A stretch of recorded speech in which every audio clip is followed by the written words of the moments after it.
할렐루야. 네, 반갑습니다. 오늘 귀한 시간 또 하나님의 부어주시는 은혜가 우리 사랑하는 성도님들 모두에게 그게 차고 넘쳐나기를 소원합니다. 네, 우리가 베드로후서 말씀을 계속해서 우리가 살펴보고 있죠. 오늘은 베드로후서 2장 1절부터 10절 상반절까지의 말씀을 가지고 거짓 가르침을 경계하라라는 제목으로 같이 말씀을 잠시 살펴보면서 하나님의 은혜를 나누고자 합니다.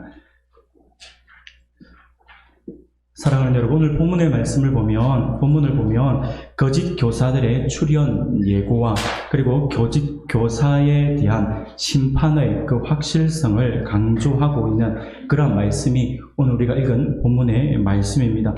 이런 본문의 말씀을 통하여서 베드로는 우리가 어떻게 하면 거짓 가르침에 속지 않고 하나님의 진리 안에 굳게 설 수 있을 것인가에 대해서 우리에게 말씀을 해주고 있습니다. 오늘 우리 시대에 우리가 머리만 잠시 돌려서 다른 곳만 눈을 들여서 돌려서 보더라도 우리 주변에는 너무나도 많은 이단들이 있고 잘못된 가르침들이 난무합니다. 그래서 우리가 조금만 놓치더라도 깨어있는 것을 우리가 잠시 깨어있지 못하고 잠시라도 우리가 좀 침체되어 있는 모습들 속에 있다면 언제든지 우리 주변에 있는 수많은 이단들의 그러한 가문이설에 우리가 넘어갈 수 있는 그러한 그러한 부분에 우리가 노출되어 있는 그러한 삶을 우리가 살아가고 있죠. 그런데 이 세대에 오늘 베드로 사도가 당시에 그 시대의 말씀을 선포하는 것이지만 그것이 오늘 우리 시대에게도 적용이 되어서 오늘 우리들에게도 귀한 말씀으로 선포하고 있습니다. 어떻게 하면 거짓 가르침에 우리가 속지 않고 하나님의 진리 안에 굳게 설 수 있을 것인가에 대해서 오늘 본문의 말씀에서 두 가지로 우리에게 말씀을 해주고 있음을 볼 수 있습니다. 그러므로 오늘 우리는요, 본문의 말씀을 통하여서 우리가 어떻게 하면 거짓 가르침에 속지 않고 하나님의 진리에 굳게 설 수 있는지에 대해서 우리 함께 살펴보면서 하나님의 은혜를 나누고자 합니다. 사랑하는 우리 성도 여러분, 우리가 어떻게 하면 이 시대에 만연되어 있는 거짓 가르침, 그리고 이단들, 아니면 또 유사한 그 모든 것들의 그 속임수, 그러한 거짓 가르침에 속지 않고 하나님의 진리 안에 우리가 굳게 설 수 있는 것일까요? 베드로 사도는요, 그것을 우리에게 두 가지로 말씀해 주는데, 첫 번째가 무엇이냐니까, 거짓 가르침의 특징을 우리가 알아야 할 것이다 라고 말씀을 하고 있습니다. 무엇이 거짓 가르침인지, 무엇이 잘못되어 것인지, 그들의 특징이 어떤 것인지를 오늘 본문의 말씀에서 우리에게 그것을 가르쳐주고 있어요. 거짓 가르침은 언제나 우리 주위에 있습니다. 여러분들 반드시 기억하셔야 합니다. 거짓 가르침들이라든지 이단들은 멀리 있지 않습니다. 우리와 동떨어진 이야기라고 생각하시면 안 됩니다. 항상 우리 주변에 있다라고 하는 것을 우리가 기억해야 합니다. 그런데 오늘 본문의 말씀을 보면 우리 주위에 있는 거짓 교사와 거짓 가르침에는 세 가지의 특징이 있다라고 말씀을 하고 있음을 보게 됩니다. 그 첫 번째 특징이 무엇이냐니까 기독교의 핵심 진리를 부인하려고 이단을 끌어들인다라고 하는 것입니다. 그래서 거짓 가르침은 결국 이단으로 넘어가고 이단과 연결되어 있다라고 그렇게 이야기하는 것이죠. 1절 말씀을 보니 이렇게 말씀을 해요. 우리가 같이 한번 읽어볼까요? 같이 읽겠습니다. 시작. 그러나 백성 가운데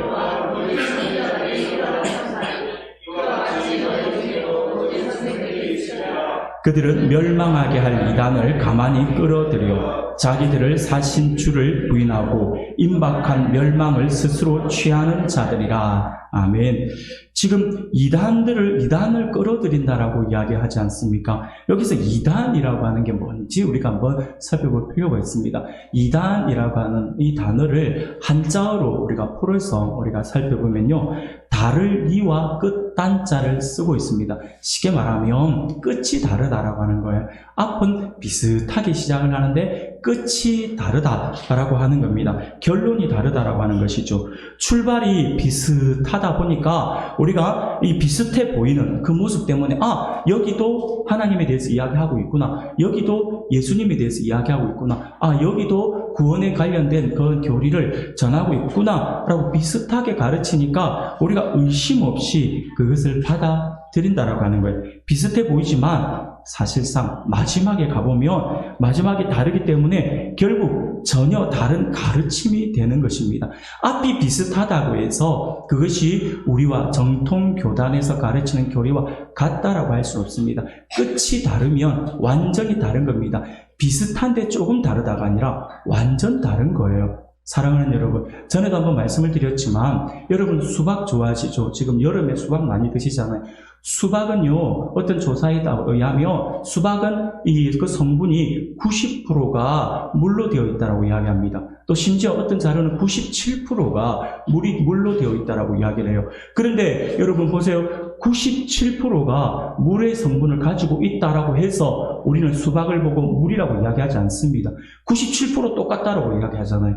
97% 물과 똑같은 성분이라고 하는데 우리가 수박을 보고 물이라고 하는 사람은 없잖아요. 조금 다르다라고 하는 것 때문에 완전히 달라지잖아요. 그거하고 같은 거예요. 이단은요, 뒤에 부분이 조금 다르다 해가지고 우리하고 비슷한 것 같은데로 우리가 접근을 해서는 안 된다라고 하는 것이죠. 반전이 다르면 완전히 다르다라고 하는 것을 우리가 기억해야 합니다. 거짓 교사들은 진리를 대놓고 부인하지는 않아요. 그들이 다가와서 우리에게 이야기할 때도 전혀 처음부터 부인하지 않습니다. 그들은 언뜻 보면 성경이 가르치는 내용을 어떻게 보면 더 깊이 가르치는 것 같고요. 그리고 그대로 성경에 가르치는 그대로 이렇게 전하고 있는 것처럼 보입니다. 그러나 그들의 마지막은 다르다라고 하는 거예요. 앞에서는 비슷하게 다가오지만 끝은 다릅니다. 그래서 결국 그들의 가르침은 성경과 전혀 다른 것이 되고 만다라고 하는 것이죠. 그들은요, 죄, 구원, 하나님, 그리스도, 영생 등 우리와 같은 단어를 말하고 있지만 그것은 성경이 말하고 있는 바와는 전혀 다른 의미의 것을 이야기하고 있습니다. 그들이 의도하는 것은 결국 한 가지예요. 바로 기독교의 핵심인 그리스도를 부인하는 것이다 라고 하는 것을 우리가 분명히 기억해야 합니다. 그러다 보니까 대부분의 교주들이, 이단의 교주들이 자기가 재림 예수다라고 이야기들을 하죠. 예수 그리스도를 부인한다라고 하는 거예요. 모든 이단들이 가지고 있는 공통된 특징입니다.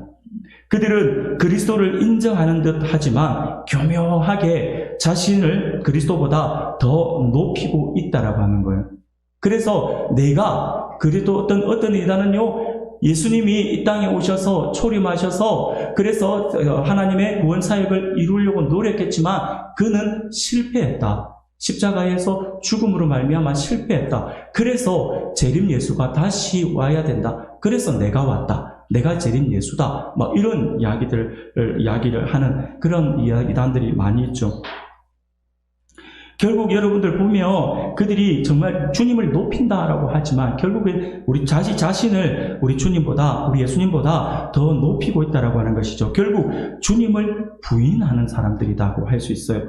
그러나 우리 예수님은 분명히 우리에게 말씀을 해주고 있습니다. 여러분들이 잘 아시는 말씀이죠. 요한복음 14장 6절 말씀입니다. 우리가 같이 한번 읽어볼까요? 같이 읽겠습니다.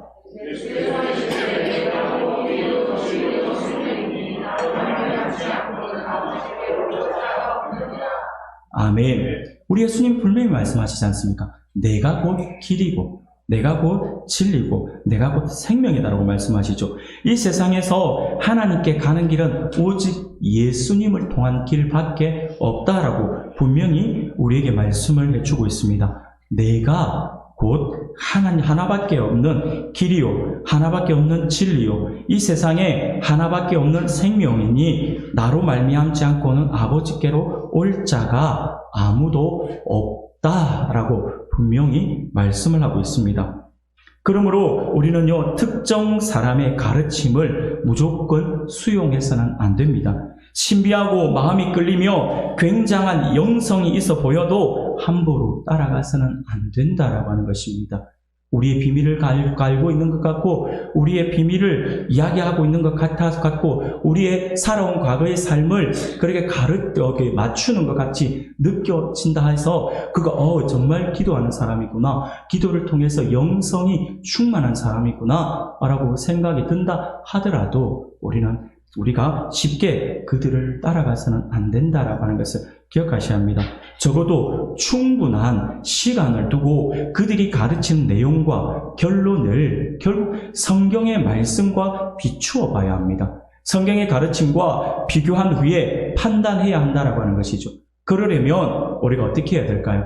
하나님의 말씀을 알아야죠. 하나님의 말씀을 우리가 정말 공부해야 합니다. 더 열심히 하나님의 말씀을 읽고 묵상하셔야 합니다. 그래야지만 이 말씀과 다르구나 라고 하는 것들을 우리가 알 수가 있죠. 많은 사람들이 이단에 처음에 넘어갈 때 어떻게 넘어가는 줄 아세요? 하나님의 말씀을 가지고 접근을 해요. 하나님의 말씀을 가지고 접근하니 신앙이 있어서 뿌리가 깊지 못하고 하나님의 말씀을 잘 알지 못하는 사람들은 우리에게 다가와서 하나님의 말씀을 이야기하니 일단 내가 그 말씀을 모르니까 내가 기가 죽는 거예요. 성경에 이런 말씀이 있구나. 이런 말씀이 이런 뜻이구나. 이렇게 해석을 해가지고 잘못된 해석을 듣고도 그것이 틀렸다라고 말을 못하는 거예요. 왜냐? 하나님의 말씀을 모르니까요. 그러니까 그냥 그들이 말하면 다 그런갑다 하면서 넘어가는 거예요. 그러면서 밖에서 여러분들이 모르는 이 성경 말씀을 밖에서 조금 더 깊이 있게 한번 공부해 보시지 않을래요? 그러니까 순간 내가 말씀을 신앙생활을 10년을 하고 20년을 했음에도 불구하고 말씀을 깊이 있게 모른다라고 하는 그 죄책감 때문에 그러면 한번 해볼까요? 하면서 시작된다라고 하는 거예요. 그러니까 넘어가는 것이죠. 사랑하는 여러분, 말씀을 가까이 하는 삶을 살아야 합니다. 만일 조금이라도 성경의 가르침과 상반되고 그래서 이상하다 싶으면 무조건 피해야 하는 거예요. 가끔 가다가 내가 하나님의 말씀을 좀 알고 있다라고 해서 자신감 넘쳐가지고 이단들과 대화를 하려고 하는 사람들이 있어요. 논리적으로 부딪혀서 무엇이 틀렸다라고 하는 것들 지적하고 싶어서 이야기하는 사람들이 간혹가다 있어요. 여러분, 그러지 마세요. 그래봤자 아무 소용이 없어요. 우리가 흔히 그러지 않습니까? 죄송합니다. 식사하기 전에 이런 이야기를 해서 죄송한데, 여러분, 똥이 무서워서 피합니까? 더러워서 피하잖아요. 여러분, 그런 거 이단들과는 대화를 해봤자 결국 우리 몸에 냄새만 배일 뿐이에요. 그렇기 때문에 여러분, 무서워서 피하는 것이 아니라 그냥 내 신앙에 굳은 그 신앙을 가지기 위해서 그냥 내가 피하는 게 제일 좋다라고 하는 거예요. 그래서 뭔가 이상하다 싶으면 그 자리를 떠나셔야 합니다. 그래서 그와 함께 교제, 물론 할 수는 있겠죠. 그러면 교회로 데리고 오시든지 그렇게 해야 되는데, 그렇지 않고 밖에서의 어떤 성경 공부 모임이라든지 이런 것들에 여러분들이 참석을 하면 안 된다라고 하는 것이죠. 우리가 무조건 피하는 것이 상책입니다. 두 번째로 거짓 교사들의 특징을 뭐라고 이야기하냐면 도덕적 타락을 이야기합니다. 2절 말씀이에요. 2절 말씀, 여럿이 그들의 호색하는 것을 따르리니 이로 말미암아 진리의 도가 비방을 받을 것이요 라고 말씀을 합니다. 여기서 호색이라고 말씀을 하잖아요. 이 호색은요, 도덕적 타락의 절정을 이야기하고 있는 단어입니다. 온갖 종류의 반복되는 성적 행위를 뜻하는 단어가 바로 이 호색이라고 하는 단어입니다. 그래서 소돔과 고모라, 여러분들 아시죠? 소돔과 고모라는 성적으로 완전히 무너진 곳이었거든요. 도덕적으로 완전히 타락한 도시였어요. 그 소돔과 고모라의 죄악을 표현할 때 호색이라고 하는 이 단어를 묘사를 하고 있습니다. 사랑하는 여러분, 이 소돔과 고모라의 죄악을 호색이라고 묘사를 하는데 이 말씀이 의미하는 바가 무엇일까요? 소돔과 고모라의 백성이 다른 것은 다 정상인데 성적인 것에만 문제가 있다라고 하는 그러한 의미일까요? 아니에요. 이 호색이라고 하는 단어는요, 성적 타락만 이야기하는 것이 아니라 도덕적 타락이 절정에 다다른 사람을 향하여서 호색이라고 하는 단어를 쓰거든요. 그러므로 우리가 소돔과 고모라의 백성들은 성적으로 타락했다라는 말 정도가 아니라 도덕 수준이 어느 정도였는가를 우리에게 보여주고 있는 단어다라고 할 수 있습니다. 그들이 성적으로나 도덕적으로 철저하게 타락을 했다라고 하는 것이죠. 그래서 하나님의 그 벌이 그곳에 임했다라고 하는 것입니다. 사랑하는 여러분, 그러므로 우리는 행위로 그들의 가르침을 판단해야 합니다. 행위로 그들의 삶을 자세히 들여다보고 판단해야 한다라고 하는 것이죠. 그러려면 시간이 필요합니다. 그래서 그가 그리스도를 드러내는지 아니면 그리스도를 이용하여서 자신을 드러내는지를 살펴야 한다라고 하는 것이죠. 우리 주변에 거짓 교사가 있다고 한다면 그들의 모습을 보셔야 합니다. 도덕적인 삶을 살아가고 있는지, 그리고 그가 바른 모습을 가지고 있는지, 이것은 시간이 좀 필요하기 때문에 당장의 겉모습만 가지고는 알 수가 없죠. 그러니까 시간을 두고 우리가 한번 쳐다볼 필요가 있다라고 하는 것이죠. 오늘 한국 교회에 그리스도의 이름을 사용하지만 결국 자신의 권위를 그리스도보다 더 높여서 사람들의 영혼을 옴짝달짝 못하게 하는 붙잡아 놓는 사람들이 너무나도 많이 있습니다. 거짓 교사들이죠. 거짓 교사들이 한국 교회 안에도 얼마나 많은지 모릅니다. 수많은 기도원과 심지어 교회에서도요, 이른바 기도를 빙자해서 내가 기도해 줄게, 내가 너를 위해서 기도하고 있다 라고 하는 그 기도를 빙자해서 거미줄처럼 사람들의 영혼을 꽁꽁꽁꽁 얽어매어서 자신들이 아니면, 자신의 말이 아니면 어떤 결정도 내릴 수 없도록 영적으로 그렇게 결박해 놓는 경우가 얼마나 많은지 몰라요. 앞에 선 지도자라는 사람이 그렇게 하고 있다니까요. 그래서 내가 너를 위해서 기도해 주니까, 그러니 너는 무조건 내 말을 들어야 돼. 하나님 앞에 기도해서 응답받지도 않고 그냥 자기 생각만 가지고 와가지고 내가 기도했는데 하나님 응답해 주시던데 하나님께서 어젯밤에 너에게 이렇게 말씀하라 하시더라. 그러면서 자기한테 유리하게끔 목회자에게 아니면 그 지도자에게 아니면 리더에게, 그럼 자기가 리더의 입장이며 복종하라 라고 하는, 그래서 어떤 도덕적 타락을 가지고 보여주고 있으면서도 그것에 대해서 이야기를 하면 뭐라고 합니까? 이 영이 잘못됐다고 이야기하죠. 어디 목사한테 덤비느냐고, 어디 지도자한테 덤비느냐고. 그런 게 어디 있어요? 그렇게 하면 안 되잖아요. 그런데 이런 분들이 너무 많다라고 하는 거예요. 사랑하는 성도 여러분, 틀렸습니다. 잘못됐습니다. 그렇게 자신의 권력을 이용해서 그리스도보다 자신의 영성을 은근히 더 앞세운다고 한다면 그는 죄송하지만 거짓 교사일 가능성이 매우 높습니다. 우리는 이것을 분별해야 한다라고 하는 것이죠. 세 번째로 거짓 교사들의 특징을 뭐라고 이야기하냐면 탐심이라고 이야기를 합니다. 3절 말씀이에요. 3절 말씀 우리가 같이 한번 읽어볼까요? 같이 읽겠습니다. 그들이 탐심으로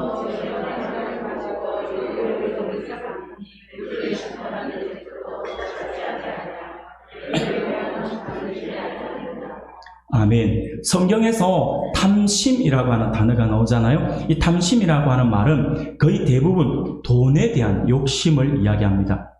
물질이나 이해관계에 대한 탐욕스럽고 부정스러운 갈망을 가리킬 때 우리는 탐심이라고 하는 단어를 써요. 결국 거짓 교사들이 그럴싸한 교리와 말을 지어내는 이유는 자신의 금고를 채우기 위한 것이죠. 쉽게 말하면 자신의 배를 채우기 위한 것이라고 할 수 있습니다. 거짓 교사들은 바로 이러한 탐심을 가지고 성도들이 가지고 있는 돈에만 관심을 두고 있어요. 자신에게 얼마나 이익이 되는가 그것을 보면서 저울질하고 있어요. 저울질하면서 그렇게 하면서 이렇게 앞에서 이렇게 지도하는 모습을 보인다라고 하는 것이죠. 베드로가 지금 그것을 고발하고 있는 것입니다. 실제로 거짓 교사들은 영혼이니 생명이니 하는 것에는 도무지 관심이 없어요. 그들은 교묘히 만든 이야기들로서 성도들을 유혹하고 아첨하며 그리고 달콤한 이야기들로 그들의 마음을 사로잡습니다.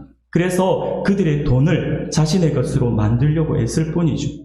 어떻게 하면 돈을 더 끄집어낼까? 이런 것에서만 집중하는 것을 보게 됩니다.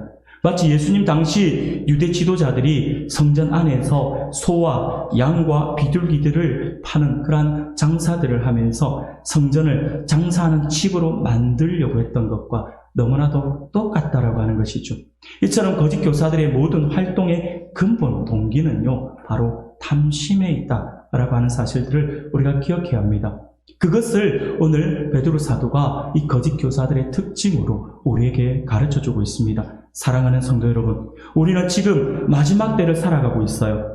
그리고 성경은 오늘날 교회 안에 거짓 교사들이 있다라고 말씀을 하죠. 그래서 하나님은 거짓 교사들의 특징을 이처럼 명쾌하게 우리들에게 알려주고 있는 것입니다.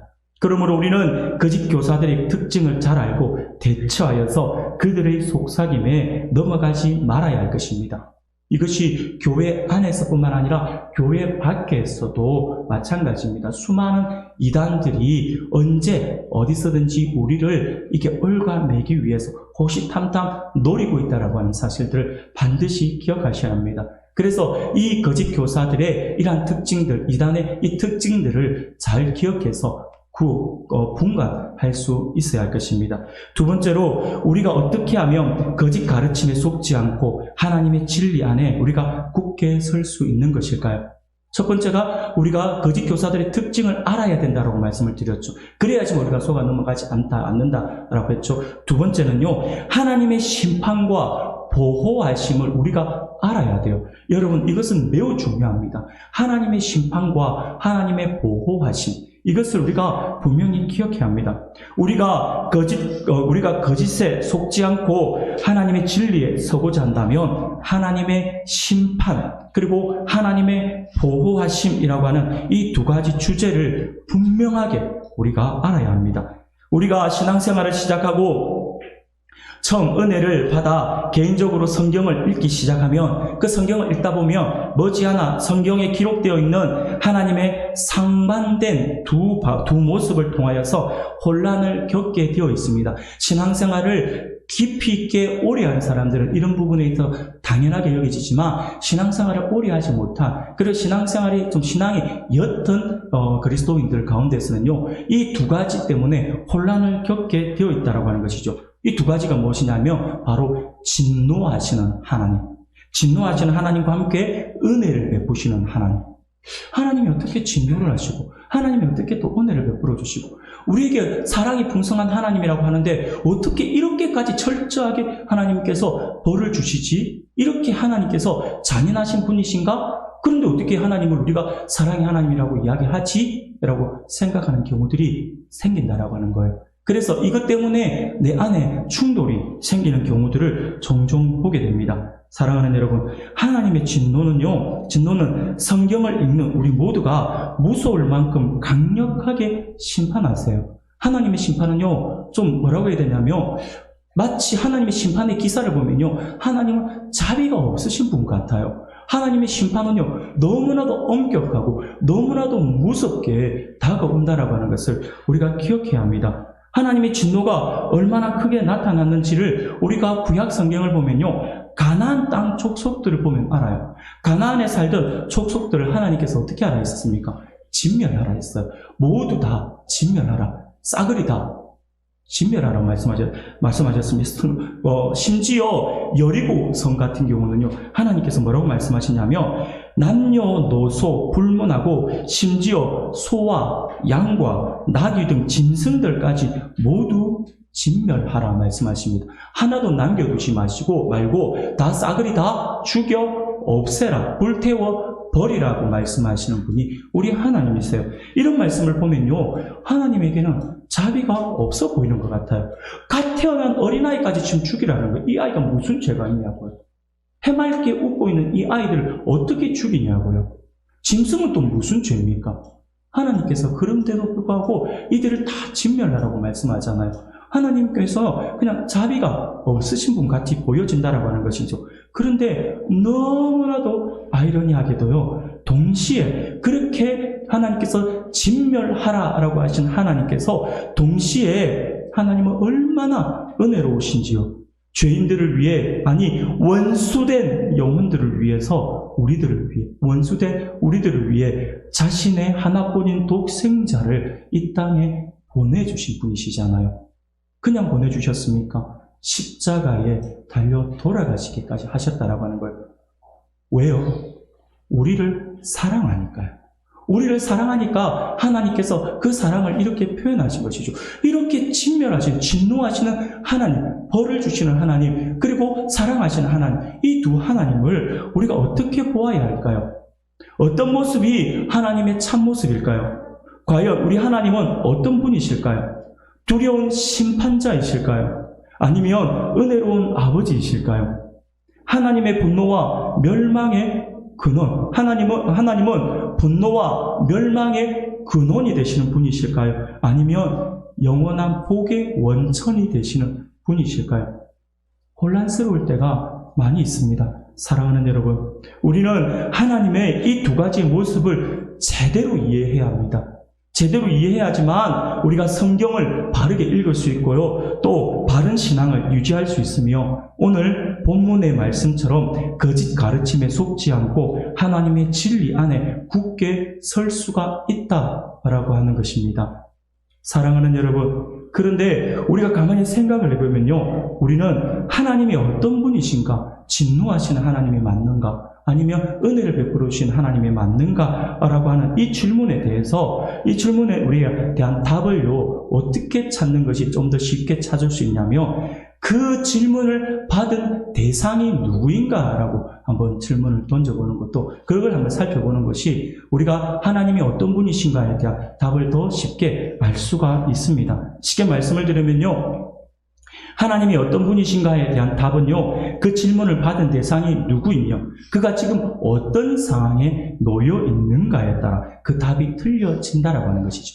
하나님 앞에 하나님 앞에 죄를 지어서 벌을 받고 있는 사람들에게 물어보면 당연히 하나님은 진노의 하나님이 되겠죠.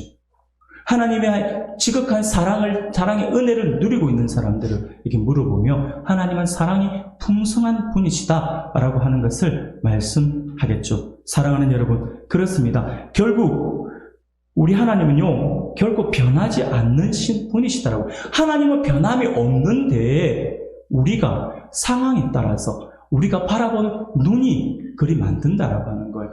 하나님은요, 변함이 없으신 분이에요. 처음부터 끝까지 하나님은 단 한 번도 변하신 부분이 없습니다. 하나님은요, 구약의 여호와 하나님이 신약의 하나님이십니다.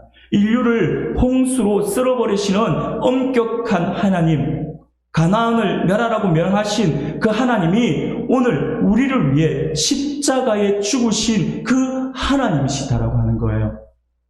하나님은 단 한 번도 변하신 적이 없으십니다. 늘 같은 자리에 같은 모습으로 우리와 함께 하시는 분이시다라고 하는 사실들을 믿으시길 바랍니다. 사랑하는 여러분, 또한 우리 하나님은요, 공의로우신 분이에요. 때문에 악을 징벌하는 것이죠. 징벌하시는 것이죠. 하나님은 너무나도 공의로우셔서 죄를 너무 싫어하세요. 그래서 죄에 대한 책임을 반드시 묻는다라고 하는 거예요. 그래서 죄의 삭은 사망이다라고 말씀을 하고 있는 거예요. 죄의 값은 사망이다. 반드시 대가를 치러야 된다. 그 하나님이 정해놓은 법이에요. 그 하나님이 정해놓은 법, 죄의 값이 사망이기 때문에 우리가 지은 죄를 갚을 방법이 없어요. 그러니 하나님께서 우리를 위해서 당신이 직접 인간의 몸을 입고 오신 거예요. 그 사망이라고 하는 죄값을 치르기 위해서요. 우리는 죄 지을 능력밖에 없잖아요.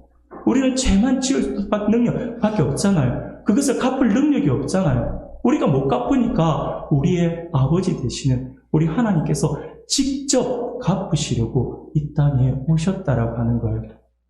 이 사실을 우리가 결코 잊어서는 안 됩니다. 사랑하는 여러분, 자비롭고 은혜로우시기에 우리 하나님은 자비롭고 은혜로우시기에 우리 하나님을 믿는 자들을 용서하고 복을 주시죠. 하나님은 공정하게 죄를 심판하시고 또한 그리스도의 죽음을 바탕으로 공정하게 죄인들을 용서하십니다.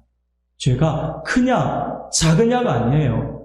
우리는 자꾸 착각을 해요. 인간의 착각이 어떻게 착각하냐면 선한 사람, 그리고 착한 사람, 나쁜 사람을 착한 일 많이 한 사람, 선한 일 많이 한 사람으로 착각을 해요. 나쁜 사람 그러면 죄를 많이 지은 사람, 이렇게 착각을 해요. 그런데 하나님의 기준은 그렇지 않습니다. 하나님의 기준은요, 바로 예수님을 믿냐 안 믿냐예요. 전에도 말씀드렸잖아요. 여러분들, 죄를 우리가 선한 일을 많이 했냐 작게 했냐를 가지고 천국 가는 것으로 그렇게 결정한다면 어떻게 될까요? 어떤 사람은 엄청난 선을 쌓았고 어떤 사람은 요만큼의 선을 쌓았으면 그렇게 많은 선을 쌓은 사람 앞에서 조그만 제 선을 쌓은 사람은 죄인일 수밖에 없는 거죠. 그럼 이 사람들도 나도 착한 일 했는데 하지만 더 큰 선을 행한 사람들 앞에서 부끄러우니까 그럼 결국은 이 사람은 구원 못 받게 되는 거죠. 선이라고 하는 게 그런 거예요. 그래서 선은요, 항상 이 상대적인 것이라고 하는 것이죠. 누구에게는 선으로 다가오지만 누구에게는 악으로 다가올 수 있다라고 하는 거예요. 그런 것으로 기준을 삼아서 구원을 받니 구원을 못 받니 이렇게 정해버리면 구원받을 사람 아무도 없습니다. 그런데 우리 하나님께서 그렇게 정해두지 않았죠. 어떻게 정해두었습니까? 예수님을 믿냐 안 믿냐. 여러분 이게 얼마나 중요해요. 예수님을 크게 믿냐 작게 믿냐가 아니라 그냥 예수를 믿기만 하면 된다라고 하는 거예요. 얼마나 명확합니까? 하나님께서 공정하게 그렇게 예수님을 믿고 자기의 죄를 회개하는 사람들을 다 용서해 주신다라고 하는 것이죠. 하나님은 또한 언제나 동일한 분이시죠. 하나님은 동일하신 분이에요. 문제는 뭐냐면 대상이었어요. 우리가 문제였다라고 하는 것이죠. 우리 자신의 상태에 따라서 하나님이 어떤 분이신지 인식되어진다라고 하는 것이죠. 그런데 분명한 것은 조금 전에도 말씀드린 것처럼 우리 하나님은 공의로우신 분이시기 때문에 악에 대해서는 철저하게 징벌하시는 분이시다라고 하는 것을 여러분들 믿으시기 바랍니다. 하나님은 죄를 싫어하시기 때문에 그 죄에 대한 책임은 반드시 물으신다라고 하는 것이죠. 이것은 변하지 않는 하나님의 속성입니다. 그렇기 때문에 여러분들 죄가 기억나고 죄가 생각되어진다면 철저하게 회개하셔야 합니다. 그래야지만 우리가 구원의 그 길, 또 하나님 앞에서 더 큰 상급을 바랄 수가 있어요. 사랑하는 여러분, 그래서 베드로 사도는요, 베드로는 거짓 교사들을 다루면서 하나님의 이러한 양면성을 우리에게 설명하기 위해서 구약에서 세 가지의 사건을 들어서 설명을 합니다. 하나님은 변함없으신 사랑이 풍성한 하나님이시지만 공의로우신 분이시기 때문에 거짓 교사에 대한 심판의 확실성을 역사적 세 가지 사실을 들어서 설명하고 있어요. 누구든지 거짓 교사들과 거짓 교사들을 따라가는 사람들은 이렇게 멸망할 것이다. 하나님의 벌을 받을 것이다. 하나님의 심판을 당할 것이다. 라고 말씀을 하죠. 그 세 가지가 무엇이냐니까 첫 번째가 하나님께서 범죄한 천사들을 용서치 않고 최종 심판의 때까지 지옥 구덩이에 가두셨다라고 하는 것이죠. 4절 말씀이에요. 하나님이 범죄한 천사들을 용서하지 아니하시고 지옥에 던져 어두운 구덩이에 두어 심판 때까지 지키게 하셨으며 라고 말씀을 합니다. 천사라도 범죄한 그들을 하나님께서 용서치 않고 심판하신다라고 말씀하죠. 두 번째는요, 노아 시대의 세상을 용서하지 않고 노아와 그의 7 식구를 제외하고 홍수로 모두를 심판했다라고 하는 이야기죠. 5절 말씀이에요. 5절 말씀 우리가 같이 한번 읽어볼까요? 같이 읽겠습니다. 옛 세상을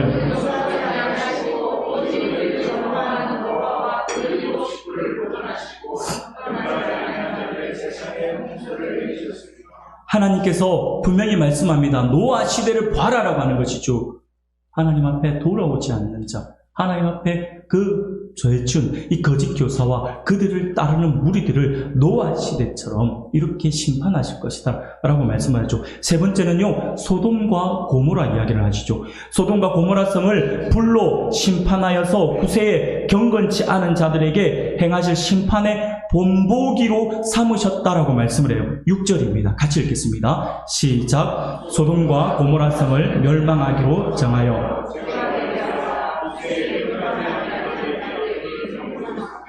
아멘. 본을 삼으셨다라는 게 뭘까요? 봐라라고 하는 거예요. 우리에게 지금 경고의 메시지를 주시는 거죠. 거짓 교사들을 따라가는 그 영혼을 향하여서 하나님께서 이렇게 말씀을 하시는 겁니다. 베드로는요, 이처럼 역사적인 이러한 예를 들어서 거짓 교사들에 대한 심판의 확실성을 확증한 후에 하나님의 심판은 육체의 정욕대로 살며 그리스도를 멸시하는 자들에게 분명히 임하게 될 것이다라고 선포를 하고 있는 것입니다. 그러면서 베드로는요, 오늘 본문 우리가 10절 상반절까지의 말씀을 보았지만 오늘 10절 이후의 말씀을 통하여서 거짓 교사와 그들을 따라가는 사람들이 이처럼 심판의 대상이 된 구체적인 이유를 설명합니다. 그들의 영적으로 그리고 도덕적으로 얼마나 부패했는지를 그 이후의 말씀을 통해서 설명을 하고 있어요. 사랑하는 성도 여러분, 그렇습니다. 우리는 하나님의 양면성에 근거하여서 우리가 분명히 명심해야 할 것은 하나님의 구원과 약속을 신뢰해야 하지만 동시에 우리는 다가올 하나님의 심판을 결코 잊지 말아야 할 것입니다. 하나님은 모든 믿지 않는 자들을 반드시 심판하실 거예요. 회개치 않는 자들, 돌아오지 않는 자들, 하나님께서 반드시 심판하실 겁니다.